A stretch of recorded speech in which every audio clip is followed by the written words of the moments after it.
Okay, y'all. Apologize for not getting as many videos up as I wanted to get up for you, but it's an extremely busy time, and I'm trying my best to stay on top of everything and to make sure you guys are writing these great papers that could potentially get you a job. Anyway, erase the stuff off the board from the previous video, and let's get to this part of it. I should have erased this anyway.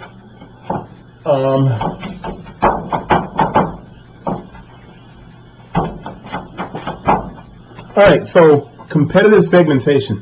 This is I updated the page on your course outline for competitive segmentation. You can't see, I didn't share the screen and split the screen and put everything up here and put it on the desktop, so you can't see what I'm talking about.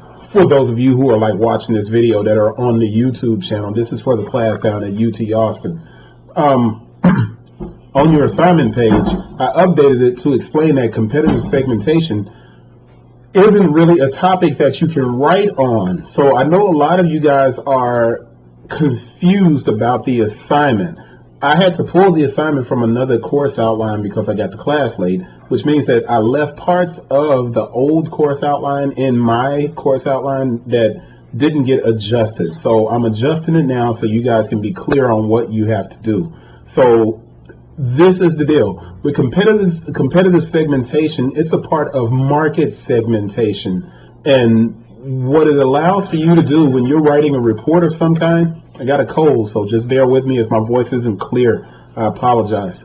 It allows you to take the components of that will stand out for the various demographics. So if you have to segment and create, once you've broken down the demographics of who your customers are, it's not monolithic. These customers fall into different categories, right?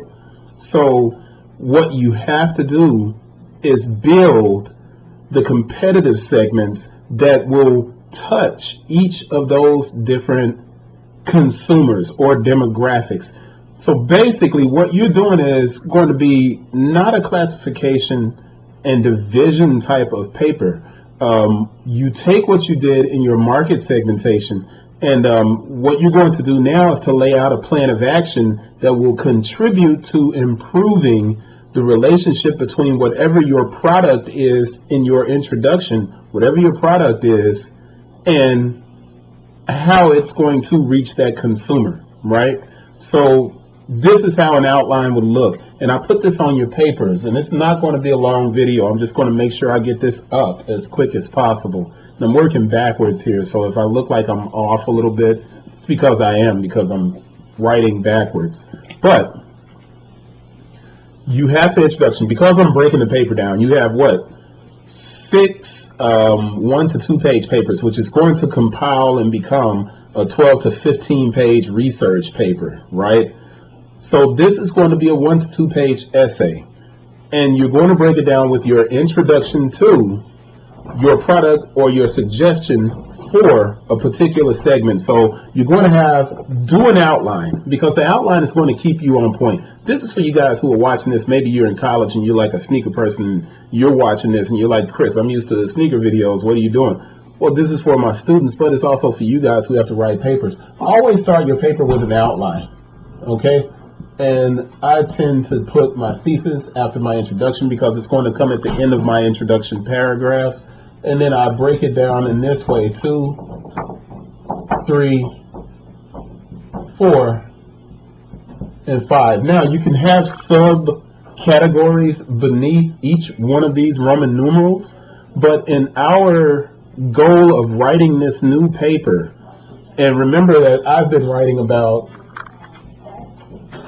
Merrill, right? So I've been writing about Merrill. And in writing about Merrill, what I've found is that the website needs work, and now I'm brainstorming, because to do an effective outline, you have to brainstorm. Website photography. Now I'm writing that up there because that's one topic that I'm going to touch on that can be improved, right? The website photography of the product, well, product photography, I would say it's product as opposed to website. product photography is not very strong. Right now, the imagery is kind of, it's dull. It doesn't pop. There's no 360. There's a lot of different things I can look at with product photog as one of the suggestions for improving the connection to that consumer. Now, we know that in my writing for Merrill, I'm saying that the consumer that they're trying to reach, they already have an older segment of older white men who are probably middle to upper income who hike already. So what we're trying to do now is figure out how to get a new consumer, and I'm saying, hey, let's go after the black consumer. And I know it's really awkward for me to say that and get you guys to move in that direction and talking in that way, but this is the type of conversation that goes on inside of boardrooms. We want to get the black consumer for this new product. We want to get the young white consumer. There's nothing wrong with saying that kind of stuff, man. I know it's very awkward and it's difficult to kind of hear, but just understand that these are the conversations that are being had. We want to get a particular consumer. All consumers are not the same. We know they are not the same. So if we have to break it down by culture or race, then we have to break it down in that way, because to hit a particular consumer, you're going to have to find where that consumer moves. So you have to shoot at that target, and that target is never staying still. So we're brainstorming, and I know that I was saying that the product photography is bad. I've gone through the entire website. There's no lookbook. Now, why am I discussing a lookbook in regard to Merrill?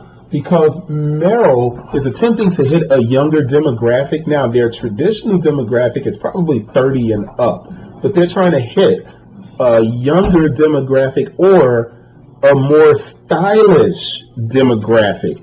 That demographic just so happens to be a black consumer in this instance.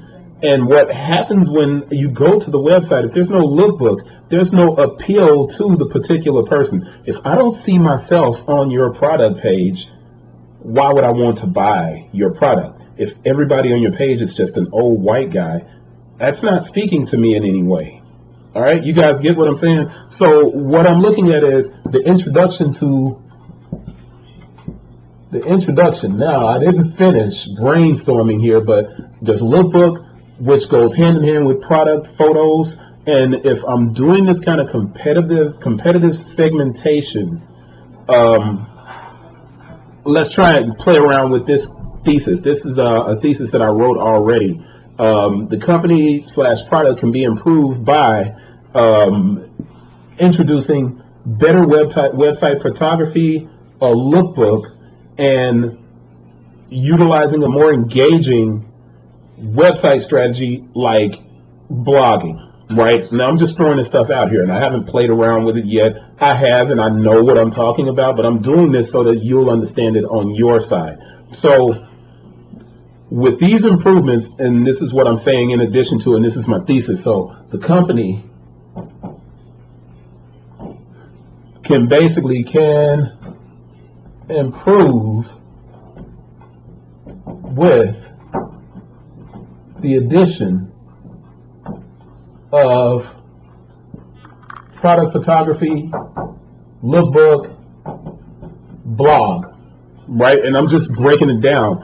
And these improvements, the target group will engage, purchase, interact with the brand in a more consistent manner. Now, that's how I would finish up this thesis statement for this competitive segmentation essay that you guys are writing. So what do you have to do to come up with the rest of this paper? Now, easily you could go back in and look at the product photography and the lookbook, but what you're trying to do is expand the discussion. So you're going to ask yourself some questions, and I'm going to give you these questions as a guide so you can write out your essay in a much easier way. And I know this is getting long, and I apologize, but here are your questions.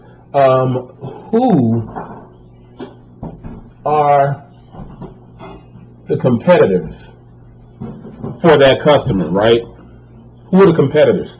The reason I'm introducing competitors here is because what I want you to start thinking about is any change that you're making, that change has to take into consideration that there's another business out there that's trying to get that same customer.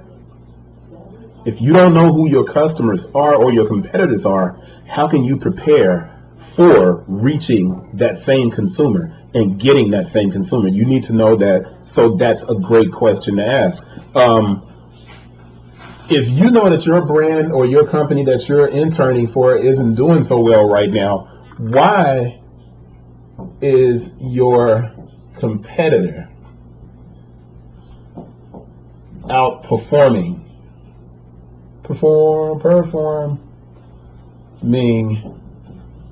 your company? Now remember, you can't use first person, you can't use second person. In a research paper, it has to be formal. That means that you have to use third person, okay? But when I ask and I say what is your competitor, or why is your competitor outperforming you? That's a good question to put in there. What strategies are being created to improve your product, site, and brand? Now that question, what strategies, allows you to do what? It allows you to use that information that you brainstormed on. That should help you out a lot, because now you'll move beyond a 5-paragraph structure, and you will have those 3 things that you placed into this thesis section of this paper. You'll have those 3 things that you can break down. That means you're going to have an intro, and then your thesis is going to be at the end of it. You're going to have this first question, second question, and then you're going to have 3 more paragraphs under that. That has just moved your paper with the first assignment and the second assignment. You are now moving into having 6 to 8 pages written in your 12-page paper for the semester. So it's a breakdown that helps to improve, it helps to ease you into the writing of a longer paper. All right. Last one, 5. Implementing these strategies will improve what? Implementation does what? Now, that's it. I'm going to cut this short now because it's going a lot longer than I intended for it to. But I wanted to make sure I got on video and help you guys out a little bit, because I know it's very difficult to do an online class, and I'm trying to help you out as much as possible. That's why you continuously have these rough drafts. You guys that are out there watching this, y'all sneaker guys, man, that are watching this stuff and actually paying attention to it, hopefully it's helping you with some of your college courses. I know this is a little foreign to you because you don't have a course outline, but you know what? If you guys want a course outline, I'll download it and I'll send it to you. You just shoot me an email. That's it. Haven't been doing a lot of sneaker videos for you guys that have made it all the way to the end and watching this, even though you're not in this class. Opening the office hopefully in the next week. A lot going on. I appreciate everybody out there, and you guys that are in class, do not be intimidated. Send your rough drafts in so I can look at them and grade them and help you out. Talk to you guys later.